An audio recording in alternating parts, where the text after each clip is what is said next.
gets me into trouble. And if I had to guess, likely has gotten you into some trouble as well. And that A word that I'm talking about is assuming. Assuming because you've explained to your team members a way that you want something to be done, a process that you want, a consultation style, explaining the membership, explaining a treatment, because you have explained it to them once, even explained it to them 10 times, let's say, you assume that they are doing it the way that you have told them. And time again, I am reminded, not only as I see it from a 30,000 foot view with my clients, but even in my own team, myself, unless it is documented and it is specifically outlined and you deliver it in a way that it meets multiple learning styles, it is not going to be done consistently the way that you want it to get done. So, with that being said, let's not assume that because we have explained it to our team or verbally told our team or even did a training once with our team that they are going to do it the way that we had asked them to do it. Guys, we have to have it documented. We have to have it clearly outlined. And in my on my team, we have, I can't even count how many different SOPs, standard operating procedures. Like, until we're blue in the face, we have SOPs for everything, right? And that is the only way that you can ensure that it's going to be done the way that you would do it if you were still the person responsible for doing that specific job responsibility or role in your business. So before you go pointing the finger at your team, or I even hear some, business owners saying, oh, like, oh, my team sucks, or oh, my team didn't do it right. I first challenge you to ask yourself, as a leader, have you put your team in the position to succeed? And the way that you do that is that you have clearly outlined the roles and responsibilities of each team member. Everything that you ask them to do, you have an SOP or standard operating procedures. You have checks and balances in place to make sure that they are following that. You have, daily huddles with one-on-ones, weekly.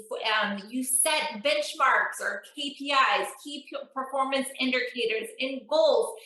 During your one-on-one, you're reviewing those to make sure that they're meeting their roles and responsibilities. They are meeting the milestones that you put in place of the different things that you want them to learn, or maybe the skills that you want them to upkeep, right? You also have goals, KPIs, numbers. Don't be afraid to show and share your numbers, right? Because when you're paying attention to those things, all of a sudden, that's when people are really going to be paying attention. And when you offer that consistent feedback loop, right, of when they're doing something, they're held accountable, they might have questions about it or optimizations. That's where that consistent feedback loop is really going to come in handy. No longer then are you assuming that your team is understanding or assuming that your team is doing it one way. They actually are doing it, implementing it, and performing it at a high level. And that really is the only way that you can remove yourself out of the business so that you can get out of that day to day, right? Whether that's for you to work on more of building your business than working with patients directly, right? Or maybe you want to take a little bit of time off, God forbid. That is the only way that you can do it at a high level to ensure that the job is being done the way that you would do it. Oftentimes, when I go on site visits, I will have a business owner tell me, verbalize the patient journey, or what it's like in the consultation room, or how they what's their value or their sales ladder with their different memberships, what they envision, what they quote unquote trained their team to do. And then when I come in as a secret shopper, it's often very different. Even beyond that, even if I just have a one-on-one conversation and ask them, tell me, if I call in asking for an appointment, start to finish, walk me through what that looks like. And guys, I hate to say this, but 9 times out of 10, what the business owner thinks is happening or wants to happen is wildly different than what is actually being taken place in that business. And at the end of the day, you first, as the leader, have to have things in place, clearly written documentation, regular meetings, regular benchmarks, and that constant feedback loop to be able to perform that at a high level consistently. And so that is my challenge to you. So don't get in trouble with the A word. And I still, even with all my SOPs that I have with my team, I still find myself in that position at times. But guess what?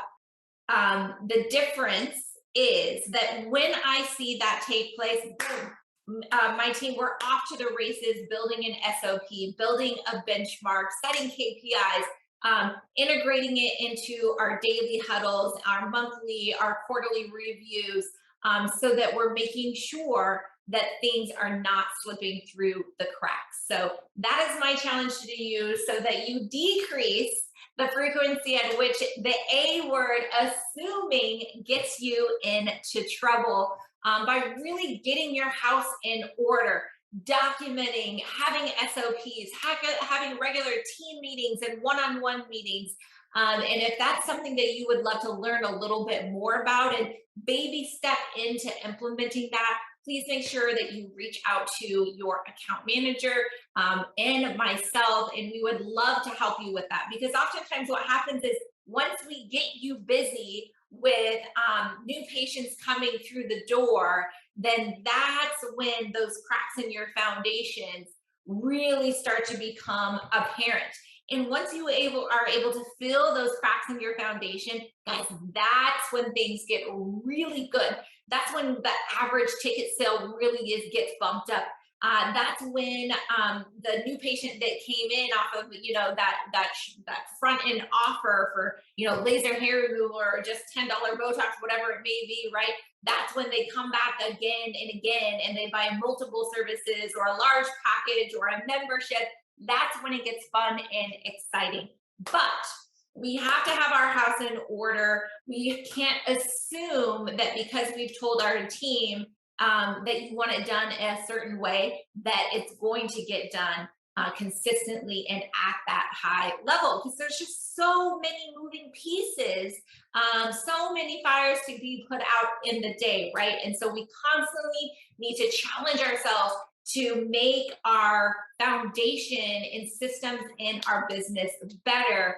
And it's really going to, one, make life a lot easier and happier and less frustrations, less commotion between team members. It's going to give them kind of like safety and security and confidence in the role and expectation that you're asking them to do. And as a result of that, you are going to see a massive increase in your revenue.